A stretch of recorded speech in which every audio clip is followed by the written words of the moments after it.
देख ले दुल्हनिया कितना परिश्ते रहेंगे। एक बार दुल्हन को परिश लिया तो उसको देख लिया, अब उसको कितना।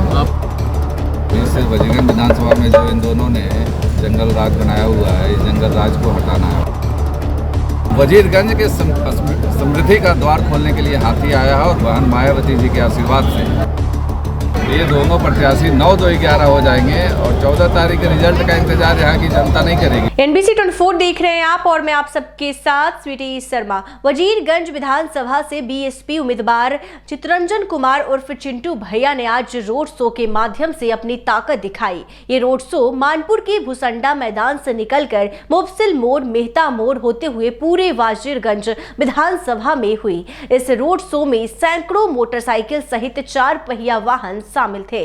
ऐसे में आपको बता दें कि बिहार विधानसभा चुनाव का आगाज हो चुका है और सभी प्रत्याशी अपने अपने क्षेत्र में दमखम दिखाने में जुटे हुए हैं और लगातार क्षेत्रों का दौरा कर रहे हैं, रैलियां कर रहे हैं और जनसंपर्क अभियान भी चला रहे हैं ताकि लोगों की समस्याओं को वो जान सके कि सबसे बड़ी समस्या जो क्षेत्र में है वो क्या कुछ है। इसी बीच जो है तमाम जो प्रत्याशी हैं वो अपने अपने क्षेत्र में तमाम लोगों से मिल रहे हैं और जिस तरह से वजीरगंज में भी बीएसपी के उम्मीदवार जो है चिंटू भैया ने भी एक बड़ी रैली जो है वो निकाली है और तमाम रैली में हजारों लाखों की संख्या में जो उनके समर्थक थे वो मौजूद थे। आगे क्या कुछ कह रहे हैं उनकी बातों को सुनिए। हाथी की जब बात है तो हाथी पर तो जितना भी वजन डाल दीजिए वो सब वजन ले लेता है।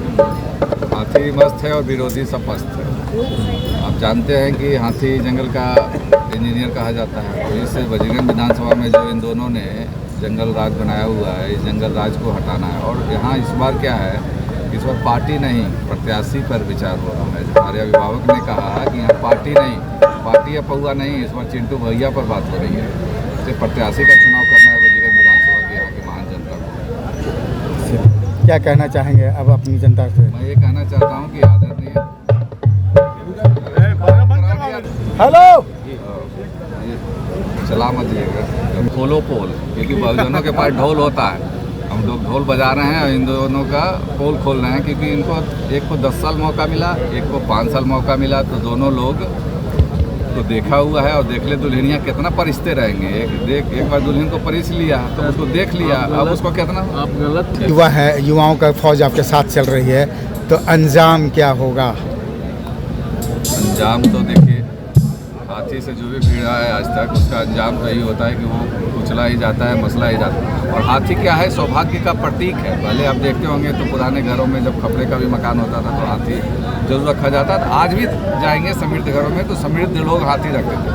तो वजीरगंज के समृद्धि का द्वार खोलने के लिए हाथी आया है और बहन मायावती जी के आशीर्वाद से बहुजनों को एक मौका मिला है, वजीरगंज को एक विकास का मौका मिला है। जिस तरीके से शीर्ष नेतृत्व यहाँ के जो प्रत्याशी हैं उनका सही चुनाव नहीं कर पाई है, इसलिए यहाँ पे पार्टी नहीं प्रत्याशी का चुनाव वजीरगंज विधानसभा की जनता ने कर लिया है। और आप देखेंगे कि आने वाली 11 तारीख को ये दोनों प्रत्याशी 9-2-11 हो जाएंगे और 14 तारीख के रिजल्ट का इंतजार यहाँ की जनता नहीं करेगी। वो 11 तारीख को जो इतने मजबूती से वोट करेंगे कि उसी दिन मैसेज चला जाएगा आप लोगों को कि चुनाव वजीरगंज में हाथी जीत गया। अलग है। अब वजीरगंज का चुनाव अलग है। कैसे?